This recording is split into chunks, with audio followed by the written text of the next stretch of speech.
Hello बच्चों, मैं आकाश प्रजापति आपका बायोलॉजी का टीचर आपको आपके 12वीं क्लास का एक चैप्टर स्टार्ट करने जा रहा हूं जिसका नाम है पुष्पों में लैंगिक प्रजनन। बेटा आपने निम्न स्तर के क्लास में पढ़ा होगा, जैसे 9वीं 10वीं में आपने पढ़ा होगा कि जनन क्या है, प्रजनन क्या है। आपने ह्यूमन में भी पढ़ा होगा, पौधों में भी पढ़ा होगा। तो बेटा देखो यहाँ पर उसका थोड़ा सा डिटेल है, हम लोग उसको बढ़िया से समझेंगे। सब कुछ पूरा जो है निम्न स्तर से उच्च स्तर तक का समझेंगे और एक एक पॉइंट को समझेंगे। आपको सब कुछ समझ में आएगा, ऐसा कुछ नहीं है कि जो नहीं समझ में आएगा। तो देखो बेटा, आपको बेसिक तो नॉलेज होगा ही। आपने देखा होगा पुष्प को, आपने हर जगह देखा होगा, है ना। पुष्प आप देखते हैं, आपके आसपास बहुत सारे पुष्प दिखते हैं, छोटे बड़े, कई कलरफुल, है ना, कई तरह के दिखते हैं आपको। उनका जो संरचना अलग है, आकार अलग है, ठीक है, जो उनका जो है माप अलग है, सब कुछ अलग अलग है। और आपको अलग अलग सीजन में अलग अलग तरह के फूल पुष्प दिखते हैं। तो देखो बेटा, अगर सपोज करिए आपको, अगर मैंने आप मान लीजिए आपको जो 2 लोग हैं, मैंने 2 लोगों को जो है 2 पुष्प दे दिया, तो आपके मन में क्या उठेगा कि हाँ इस पुष्प का हम क्या कर सकते हैं, क्या दे सकते हैं। क्या अभी सोचना है कि क्या आपने सोचा है क्या पुष्प में क्या होता है पुष्प जनन कैसे करता है ना, इसमें ये प्रक्रियाएं कैसे होती हैं, क्या 1 दिन में हो जाती है, 10 दिन में हो जाती हैं, या साल भर लग जाती है, या कितनी कैसे चेंजेस आते हैं, इसमें कैसे परिवर्तन आते हैं, इसको आप समझते हैं, देखते हैं। लेकिन आपने कभी इस पर फोकस नहीं किया होगा, इसको समझा नहीं होगा ये कैसे होता है। तो बेटा उन्हीं सब बातों को हम लोग पढ़ेंगे।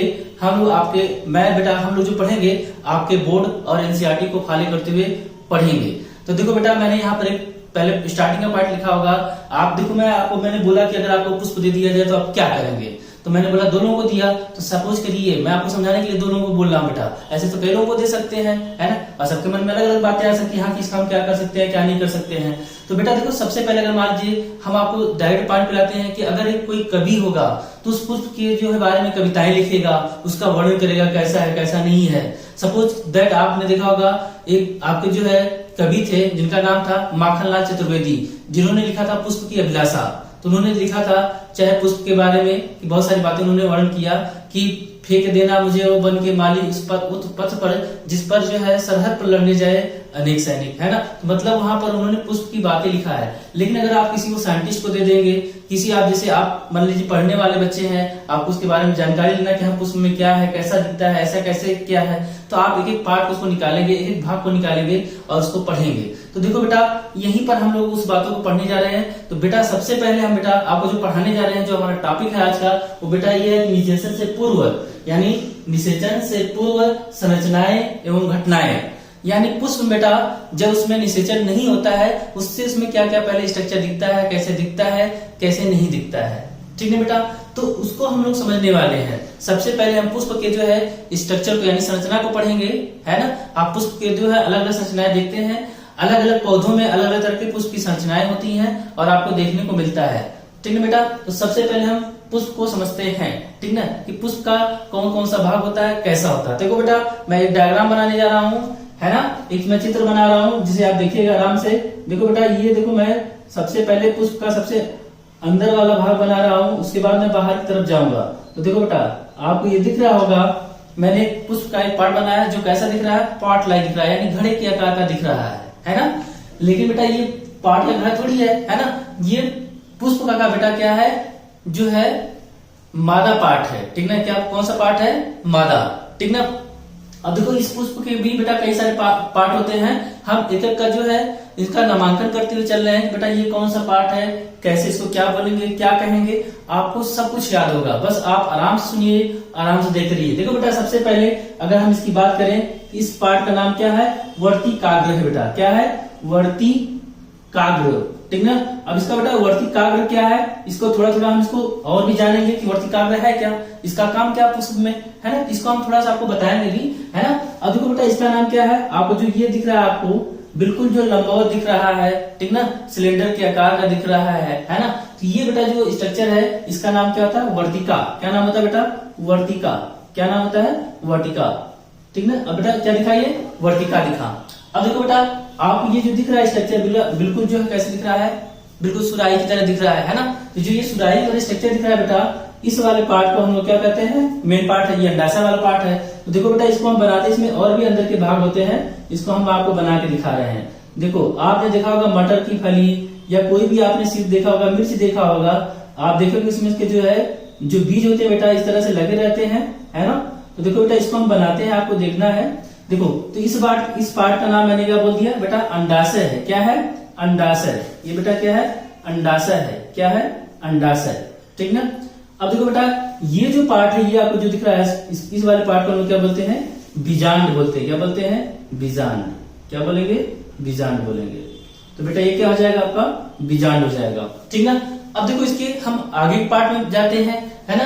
तो देखो यहाँ पर आप देखोगे, यहाँ पर एक स्ट्रक्चर और होता है जिस पर ये जो है बैठता है। कौन? जो फीमेल वाला पार्ट जो बैठेगा, उस कहां पर बैठेगा, कहां पर अरेंज होगा? ठीक है बेटा। तो जो आसन रहेगा किसके लिए? पुष्प के लिए, उसको हम लोग क्या कहेंगे? पुष्पासन कहेंगे। क्या कहेंगे? पुष्पासन। क्या कहेंगे बेटा? पुष्पासन कहेंगे। क्या कहेंगे? पुष्प।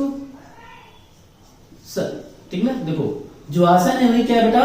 पुष्पासन है, जिस पर फ्लावर पूरा बैठा हुआ है, पुष्प पूरा बैठा हुआ है ना, फूल पूरा बैठा हुआ है, उसी को हम क्या कहेंगे? पुष्पासन कहेंगे। ठीक है बेटा।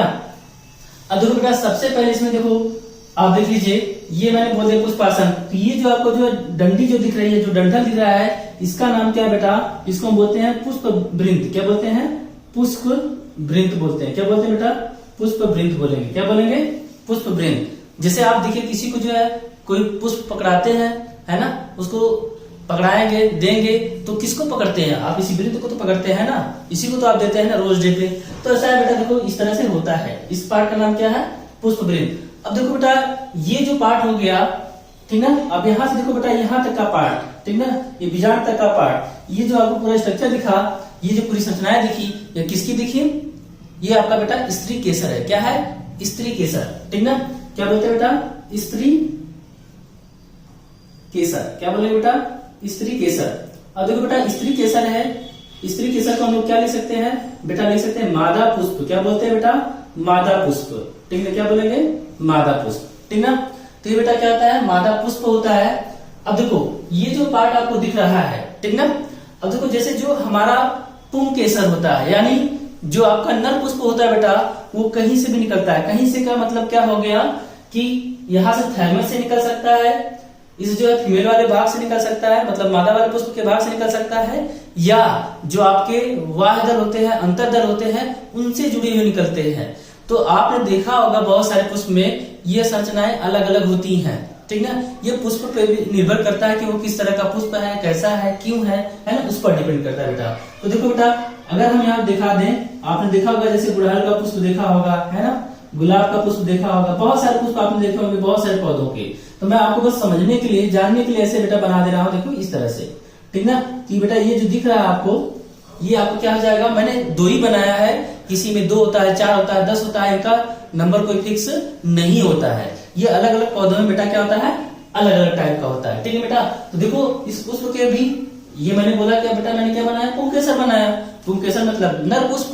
तो बेटा इसके भी तो कई भाग होंगे ना, इसमें भी तो भाई जो बनना है, जो भी बनना है, इसमें स्पोर बनना, कुछ भी बनना है तो बनेगा ना, बनेगा।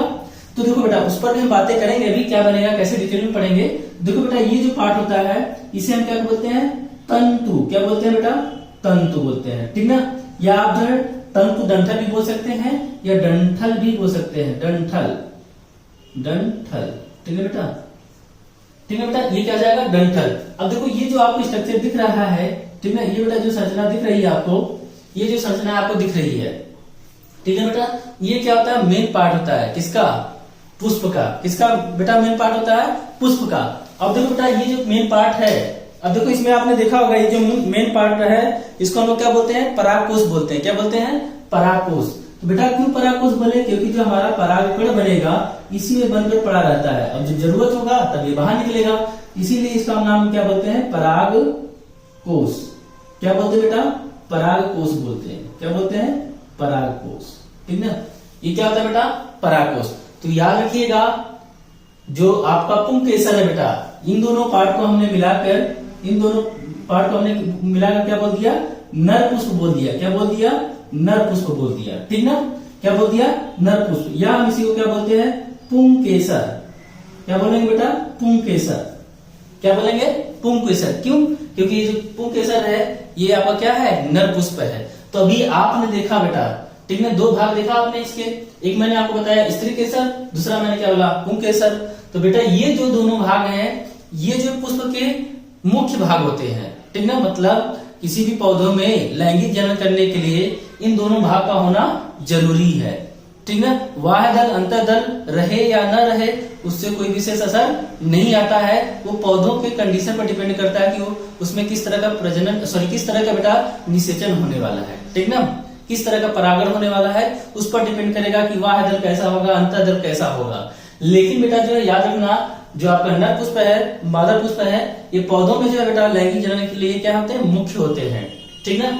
इसीलिए इन्हें बोला गया है आवश्यक भाग, ठीक है। किसी पुष्प में बेटा दो तरह के भाग होते हैं, मैं आपको लिखना चाहता हूँ लेकिन लिख सकता हूँ, लेकिन मैं आपको बस बोल दे रहा हूँ ताकि आप समझ जाइए, है ना। तो याद रखिएगा जो आपका नर पुष्प है और मादा पुष्प है या स्त्री केसर है, पुंकेसर है, ये पुष्प का क्या होता है, आवश्यक भाग होता है, ठीक ना। लेकिन जो आप अंतर्दल, बाह्य दल और पुष्पासन ये सब पढ़ते हैं बेटा, ये पुष्प का क्या क्या होता है, केवल सहायक भाग होता है, मतलब इसको हम बोल देते हैं अनावश्यक भाग। अनावश्यक मतलब ऐसा नहीं कि इसका कोई रोल नहीं है, रोल होता है, बस इसका नाम रख दिया गया है, मतलब ये क्या करते हैं, सहायता करते हैं। अगर मान लीजिए मैंने बोला कि इस तरह से कोई पुष्प है बेटा, इस तरह से आपने जो कलरफुल यानी जो रंग बिरंगे आप देखते हैं, जैसे गुलाब की पंखुड़ियां आप देखते हैं, है ना, या जो आपने जो है गेंदा फूल का जो पंखुड़ी देखा, या आपने मिर्च का पुष्प देख लिया, ठीक ना, किसी का भी आपने पुष्प देख लिया, चंपा, चमेली, ठीक ना, गुलदाउदी, गुड़हल, किसी का भी देख लिया बेटा, तो वो सब जो आपको कलरफुल अलग अलग संरचनाएं दिखती हैं, अलग अलग रंग के दिखते हैं, जो आपको नीला, पीला, गुलाबी, जामुनी कुछ भी दिख जाए, तो बेटा वो सब क्या है, आपका जो कलरफुल ऐसा दिखेगा, रंग वाला दिखेगा, रंगीन दिखेगा, वो सब बेटा क्या होता है, क्या होता है बेटा, अंतःदल होता है। क्या होता है, अंतःदल होता है। क्या होता है, अंतःदल, ठीक है, क्या होता है, अंतःदल। अब देखो बेटा इसी के भाग, इसी की जस्ट बाहर की तरफ एक जो पार्ट और अटैच होता है, जुड़ा हुआ होता है, ठीक ना, जिसे हम क्या बोलते हैं, बाह्य दल। क्या बोलेंगे, बाह्य दल। क्या बोलेंगे बेटा, बाह्य दल। बाह्य दल मतलब ये बाहर, इसलिए इसका नाम क्या हो गया, बाह्य दल हो गया, ठीक ना बेटा, क्या हो जाएगा, बाह्य दल। अब याद रखना बेटा, अंतःदल और बाह्य दल जब पुष्प में कलियां बनती हैं तो इनको जो क्या करता है, सुरक्षा प्रदान करता है, कह सकते हैं प्रोटेक्शन देता है। क्या करता है, प्रोटेक्शन देता है, सुरक्षा देता है, सुरक्षा कवच होता है, ठीक ना। किसका सुरक्षा कवच होता है, इन दोनों पार्ट को बचा के रखता है, ठीक ना। तो बेटा याद रखिएगा। और बेटा इन दोनों का जो बेटा देखो, जो मैंने आपको लिखा अंतःदल है ना बेटा, जो अंतःदल है, ठीक, ये बेटा क्या करता है, ये बेटा जो है निषेचन में यानी कह सकते हैं आप परागण में सहायता करता है। क्या करता है बेटा, ठीक ना। क्यों बेटा ऐसा करने में सहायता करेगा, निषेचन में क्यों सहायता करेगा, परागण में क्यों सहायता करेगा, क्योंकि आप जानते हैं कि बहुत सारे, ठीक है बेटा, बहुत सारे जो पुष्पों में जो है जब निषेचन होता है, उसका निषेचन कराने वाला जो वाहक होता है वो क्या होता है, कोई कीट होगा, कोई पतंगा होगा, चींटियां होंगी, सर्प से भी जो है परागण होता है, निषेचन होता है, हाथियों से भी होता है, चमगादड़ से भी होता है। आप जैसे जैसे भी मैं आपको पढ़ाऊंगा आगे का टॉपिक, सब कुछ आपको पढ़ने को मिलेगा, सब कुछ जानने को मिलेगा। बस बेटा आप आराम से सुनते रहिए, आपको सब कुछ समझ में आएगा, ए से लेके पूरा बी तक आएगा, सी तक आएगा, जेड तक आएगा, ठीक ना। ऐसा कुछ नहीं है कि जो आपको समझ में नहीं आएगा, ठीक ना। अगर आपका कोई डाउट रहता है तो आप बताइए, मैं आपको सॉल्व करूंगा बेटा, ठीक है। देखो अब आगे हम बढ़ते हैं बेटा, ये हमने संरचनाएं आपने निम्न स्तरीय क्लासों में भी पढ़ा होगा, लेकिन मैं आपका फिर से जो पुनः स्मरण आपको करा रहा हूं ताकि आपको याद हो जाए, और इसको जब हम आगे पढ़ें कि इनका कैसा कैसा क्या काम है तो आप बता सके, ठीक ना। इसीलिए बेटा इसको हमने आपको बताया। तो देखो बेटा इतने जो भाग होते हैं किसके होते हैं बेटा, पुष्प के होते हैं। किसके होते हैं, पुष्प के होंगे। ये मैंने आपको जो बताया बेटा, ये क्या था, पुष्प की संरचना थी। क्या बेटा था, पुष्प की संरचना, जो आप पिछले क्लासों में आप बेटा क्या कर चुके हैं, इसको पढ़ चुके हैं। लेकिन मेरा काम था इसको रिवीजन कराना, बताना, ताकि आप कुछ बातें इसमें समझ सकें, ठीक है बेटा। तो इसको अब हम थोड़ा रब करते हैं और आगे के आपको पॉइंट को समझाते हैं, बताते हैं, ठीक ना। ओके, तो देखो बच्चों, अभी हम लोग जो है फ्लावर के संरचना के बारे में बातें किए और समझे, इसके बेसिक भागों को, सब कुछ क्या क्या होता है, कैसे होता है। अब देखो बेटा हम उसी पुष्प के जो नर पुष्प होता है उसके सभी भागों को पढ़ने जा रहे हैं कि नर पुष्प में परागण का जो है विकास कैसे होगा, ठीक है, उनकी संरचनाएं होती कैसी, उसमें कितने लेयर होते हैं, किस तरह से दिखता है, और इनके जो परागकण है, इनकी संरचनाएं कैसी होती है, इनका माप क्या होता है, आकार कैसा होता है, इन सब के बारे में हम लोग पढ़ेंगे। तो देखो बेटा, सबसे पहले हम लोग पढ़ने जा रहे हैं पुंकेसर। क्या पढ़ने जा रहे हैं बेटा? पुंकेसर। तो मैंने अभी आपको बताया था पुंकेसर को दूसरा नाम बेटा मैंने क्या बताया था? नर पुष्प। ठीक है बेटा, नर पुष्प भी बोलते हैं। ठीक है, क्या हो जाएगा? नर पुष्प। तो देखो, हमने जब फ्लावर देखा था तो मैंने एक बताया था, एक जो आपको डंठल दिख रहा है बेटा, देखो जो आपके बुक में एनसीईआरटी में डायग्राम बनाया हुआ है इस तरह से, है ना, आपके बोर्ड में भी बनाया होगा इस तरह से बेटा, है ना, इस तरह से जो आपको डंठल दिख रहा है बिल्कुल सिलेंडर की तरह, है ना, लंबवत संरचना दिख रही है आपको। और यहाँ पर बेटा क्या होता है, दो ऐसे जो पालियां बनी होती हैं इस तरह से। ठीक है बेटा, क्या बनी होती है? दो ऐसे पालियां बनी होती हैं। ठीक है, और यहाँ पर ये जुड़ा हुआ होता है। ठीक है, तो देखो यहाँ पर ये जो पार्ट होता है बेटा, मैंने आपको क्या बताया, या तो पुष्पासन से जुड़ा रहेगा या तो पुष्प दल से जुड़ा रहेगा। किससे जुड़ा रहेगा? या तो पुष्पासन से जुड़ा रहेगा या तो पुष्प दल से जुड़ा रहेगा। ठीक है बेटा, तो ये जो भाग होता है, ठीक है, अगर ये पुष्पासन वाला पार्ट है या पुष्प दल वाले भाग से जुड़ा हुआ है तो इसका नाम क्या होता है? समीपस्थ। क्या होता है?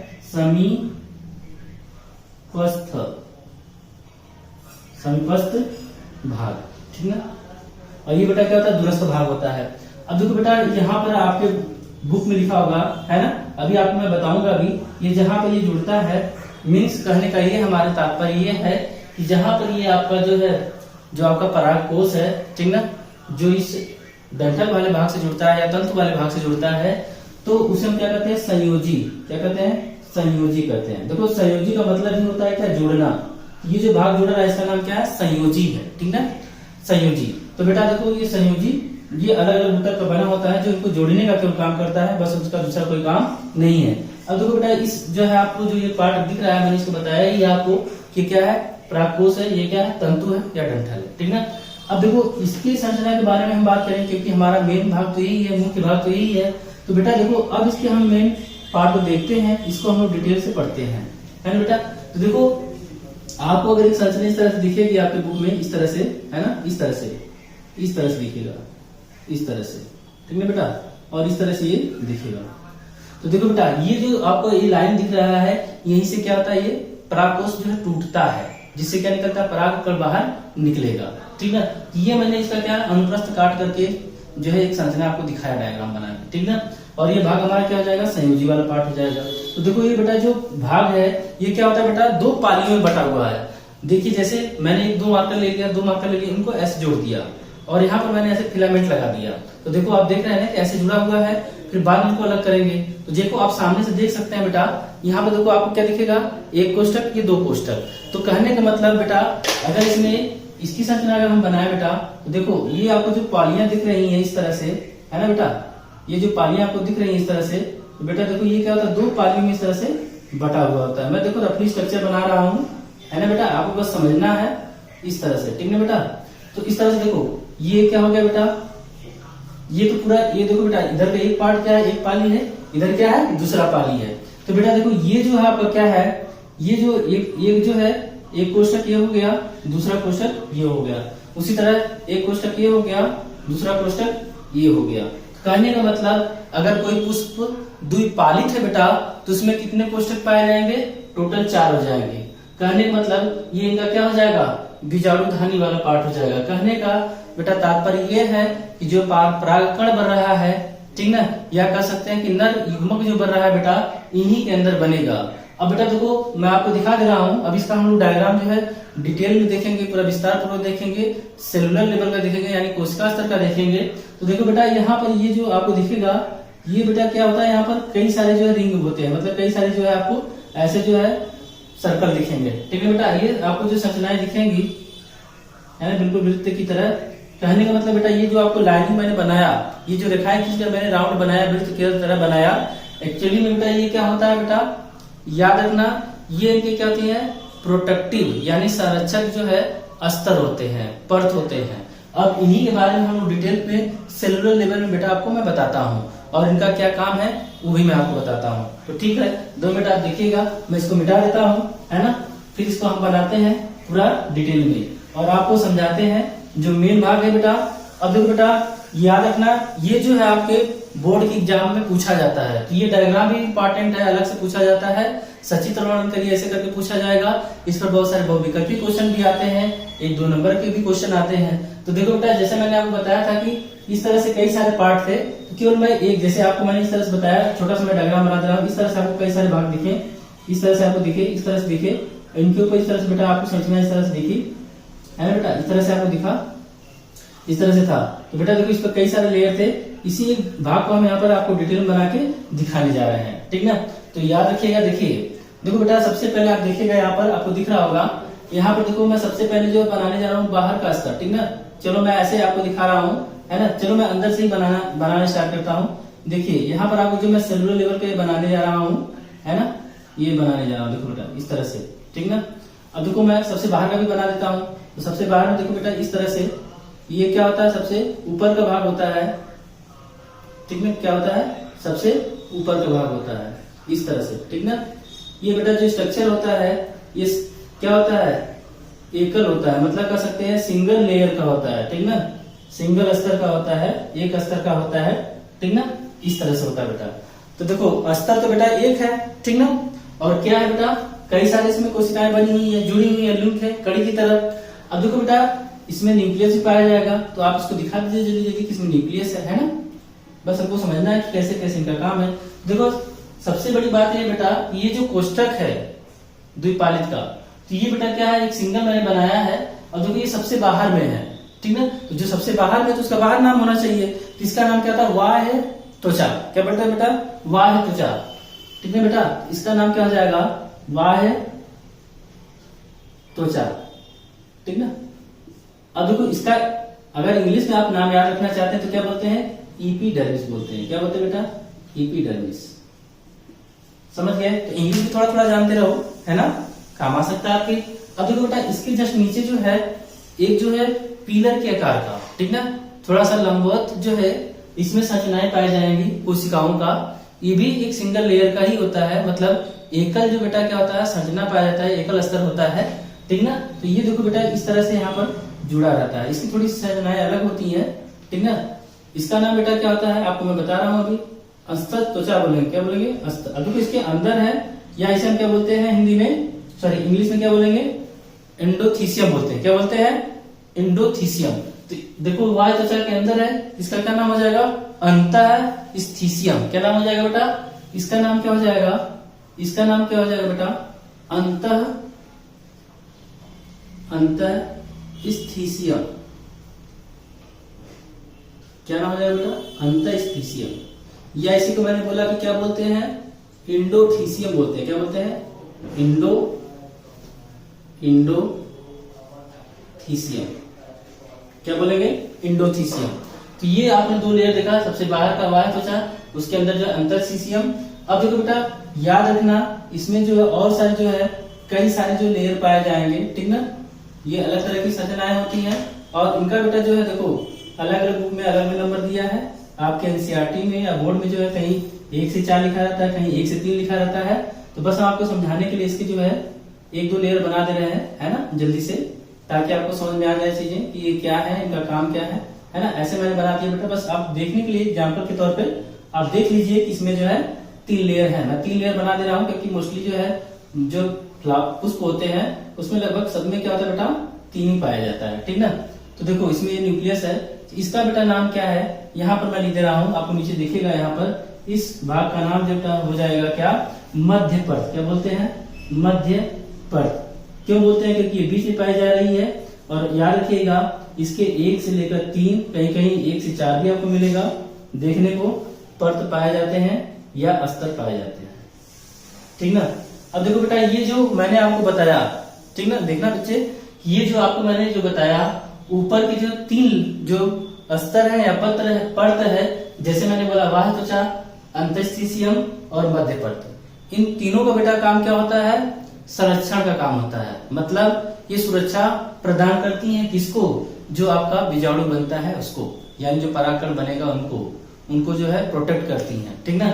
अब ये बेटा देखो इनके 2 काम है। पहला तो इनका क्या काम हो गया, संरक्षण का काम हो गया। दूसरा इनका काम क्या हो जाएगा बेटा, जब परागकोश में बेटा, ठीक ना, परागकण पूरा जो है मेच्योर हो जाएंगे, कहने का मतलब परिपक्व हो जाएंगे, अब उनको जो है निषेचन करने के लिए जरूरत है, तो ये जो तीनों लेयर होती है बेटा, ये क्या करती है, टूट जाती है, और टूट जाती है तो ये क्या करेंगे, बाहर निकलेंगे, ठीक ना। तो कहने का मतलब बेटा हमारा ये है कि ये जो तीनों परत है या स्तर है, ये जो बेटा क्या होता है, स्फुटन में भी सहायता करते हैं। स्फुटन का मतलब इन लेयर का टूटकर परागकण का बाहर निकलना, ठीक ना। और इसमें बेटा देखो बहुत सारे बुकों में लिखा है, बहुत जगह नहीं लिखा है, लेकिन मैं आपको बता दे रहा हूँ क्योंकि बहुत सारे कंपटीशन नीट में या ऑब्जेक्टिव वाले क्वेश्चन में आते हैं। जी यहाँ मैंने लिखा अंतस्थीसियम, ठीक ना, या एंडोथीसियम बेटा। ये जो परत है बेटा क्या करता है, ये पानी को अवशोषित करता है और स्वल कर जाता है। तो अगर आपसे कोई एक नंबर पे क्वेश्चन पूछे, है ना, कि कौन सा लेयर है जो पानी को अवशोषित करता है पहले टूट जाता है, तो उसका नाम क्या है, अंतस्थीसियम है, ठीक ना। बहुत जगह बुकों में बातें लिखी हैं, बहुत जगह नहीं लिखी है ना। तो चलिए अब देखो बेटा, इसके बाद मैंने बताया कि इसके अंदर एक और परत होती है, ठीक ना। देखो इसके अंदर बेटा क्या होगा, एक और परत होगा, ठीक है, जो इनसे थोड़ा बड़ा होगा, ठीक ना, थोड़ा इसका ज्यादा अच्छा काम है, इसीलिए इसके जो है जो कोशिकाएं होती हैं वो भी क्या होती हैं, बड़ी होती हैं। और याद रखना बेटा इसके न्यूक्लियस भी क्या होते हैं, बड़े होते हैं, ठीक है। इसके न्यूक्लियस भी, न्यूक्लियस मतलब क्या बेटा, केंद्रक। ये क्या बेटा, केंद्रक है, क्या है, केंद्रक। सब में केंद्रक पाया जाएगा, सब में केंद्रक पाया जाएगा, ऐसा कुछ नहीं कि मैंने नहीं बनाया तो केंद्रक नहीं पाया जाएगा, ठीक ना। याद रखिएगा सब में केंद्रक पाया जाएगा। लेकिन जो ये मैंने आपको जो लास्ट वाली जो इसका परत बनाया, स्तर बनाया, इसमें जो बेटा क्या होगा, केंद्रक क्या होगा, थोड़ा बड़ा होगा, ठीक ना। और याद रखिएगा बहुत जगह लिखा भी गया है, आपके बुक में भी लिखा है, इसमें कभी कभी क्या होता है, एक से ज्यादा केंद्रक भी पाया जाता है। तो बेटा अगर मैंने इसके बारे में इतना सब कुछ बताया तो इसका तो मुझे नाम बताना चाहिए, है ना, कि भाई इसके पास अगर इतना विशेष गुण है तो इसका नाम तो कुछ स्पेशल होना चाहिए।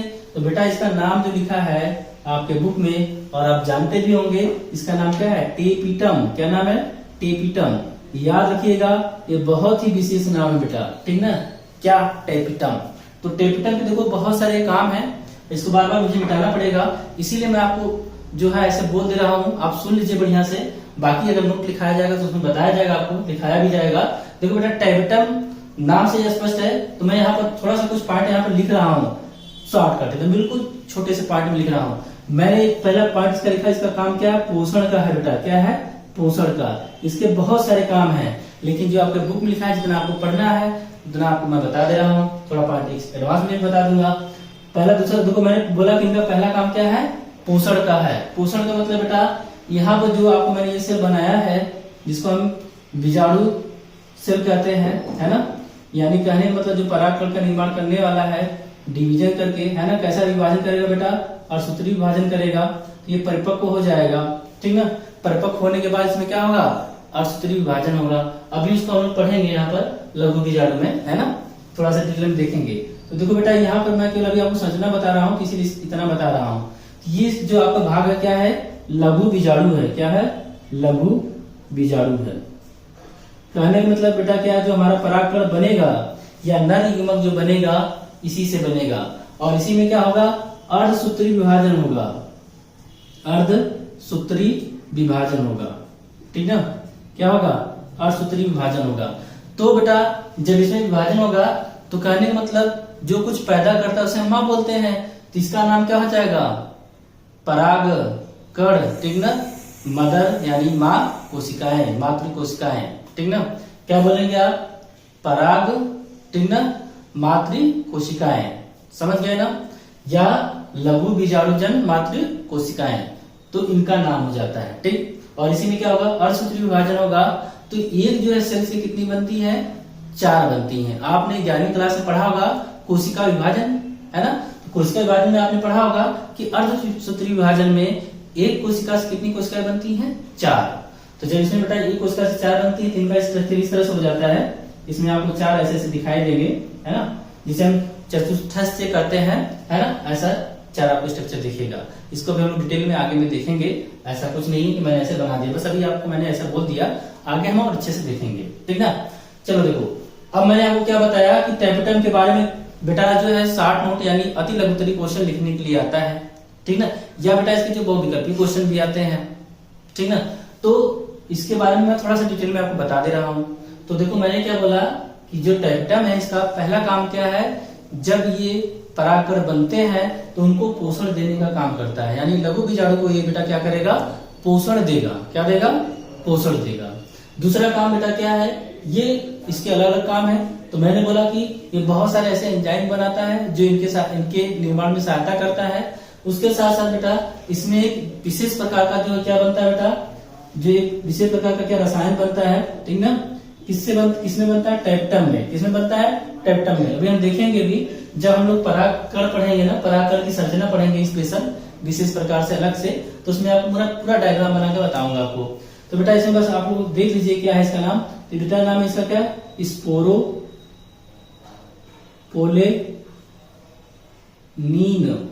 ठीक ना। ये बहुत ही है, कह सकते हो 100 टाइम्स ये जो है बेटा क्या है, इंपॉर्टेंट है क्वेश्चन, ठीक ना। कहने का मतलब बहुत ज्यादा इंपॉर्टेंट क्वेश्चन है, कई तरह से पूछा जाता है, ठीक ना। इसके बारे में भी हम लोग डिटेल में पढ़ेंगे, समझ गए। तो देखो बेटा ये हमने आपको बताया। साथ साथ मैं आपको ये भी बता दे रहा हूँ अभी यहीं पर बिठाकर थोड़ा सा कि लघु बीजाणु के बारे में, लघु बीजाणु जनन होता कैसे है। तो देखो मैंने आपको हालांकि बता ही चुका हूँ, कोई भी अगर डाउट होगा तो आप पूछ सकते हैं मुझसे, मैं आपको पूरा इसका जो है हल बताऊंगा। जो भी प्रॉब्लम होगा आप पूछ सकते हैं और आपको डिटेल में मैं समझा सकता हूँ। फिलहाल जितना आपके बुक में दिया है थोड़ा उससे मैं ज्यादा ही बताने का प्रयास कर रहा हूँ, है ना। और आपको चीजें समझ में आई होंगी। अगर कोई आपका डाउट हो सकता है, कोई क्वेश्चन कोई कुछ भी, तो आप मुझे पूछिए, मैं आपको बताऊंगा। देखो बेटा चलिए अब देखिए यहाँ पर अगला पॉइंट देखो, मैं आपको क्या बताया कि हमें क्या पढ़ना है अगला, लघु बीजाणु जनन। इसको मैं बेटा ज्यादा डिटेल में भी नहीं बता रहा हूँ, है ना, क्योंकि डेमो क्लास है, तो मैं आपको थोड़ा सा बता के आगे जा रहा हूँ, है ना। तो देखो उसके बाद मैं परागकण बताऊंगा, फिर क्लास यहीं पर आज हम लोग बंद कर देंगे। देखो बेटा, तो यहाँ पर देखो बेटा सबसे पहले अब देखो लघु बीजाणु जनन मैं छोटा सा एक पॉइंट बस समझा दे रहा हूँ कि कैसे क्या होता है। इसमें बिल्कुल ये सिंपल है, इसमें कुछ बहुत ज्यादा कुछ हमें करना नहीं है। हमने बोला इसको बेटा, मैं शॉर्टकट इंग्लिश में लिख रहा हूँ PMC, मतलब क्या हो जाएगा, पराग मदर कोशिकाएं, ठीक ना, या मातृ कोशिकाएं, है बेटा। देखो अब होता क्या, आपने अर्धसूत्री विभाजन पहले पढ़ा है बेटा कि यहाँ पर क्या होगा, अर्धसूत्री विभाजन होगा। बस शॉर्ट में मैं बता रहा हूँ, आप पहले से पढ़े हुए हैं और फिर भी कोई बात नहीं, जितना आपके बुक में दिया है, जितना आपको पढ़ना था मैं बता ही रहा हूँ। तो देखो बेटा यहाँ पर बेटा क्या होता है, आपने पढ़ा होगा, डायरेक्ट मैं बना दे रहा हूँ। एक से बेटा क्या होती है, 4 कोशिकाएं बनती है, ठीक ना, क्या होती है 4।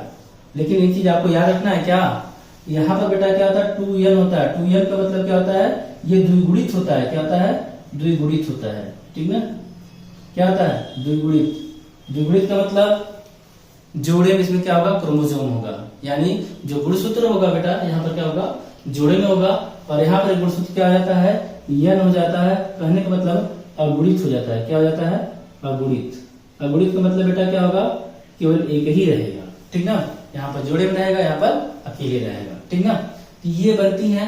अब देखो बेटा अलग अलग जो आपके पुष्प हैं या पौधे हैं, उनमें जो ये परागकण बनता है, ये जो डिवीजन होता है, उनमें जो इनकी संरचनाएं होती हैं वो अलग अलग तरह से होती हैं, ठीक ना। अगर आपसे बोला जाए कि बेटा आप जो कम से कम 5 जो है ऐसे पौधे जो है कलेक्ट करिए, इकट्ठा करिए, और उनके जो है जो पीले वाला पार्ट आप देखते हो, जैसे आपने गुड़हल के पुष्प को टच किया है ना, छुआ पकड़ा, तो आप देखोगे आपके हाथ में पीला पीला कलर का ढेर सारा लग जाता है, दाने दाने की तरह, है ना।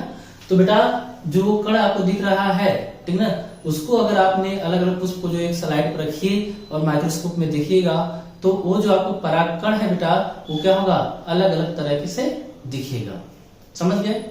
तो उसको हम लोग और डिटेल में जब प्रयोगशाला में आप जाएंगे प्रैक्टिकल करने के लिए, तो आपको दिखेगा, या आप ऐसे भी करके आप अनुभव कर सकते हैं। तो इसको आप ध्यान में दीजिएगा। अब देखो हम आपके लास्ट पॉइंट पे आ रहे हैं, जिसका नाम मैंने क्या बताया आपको कि परागकण।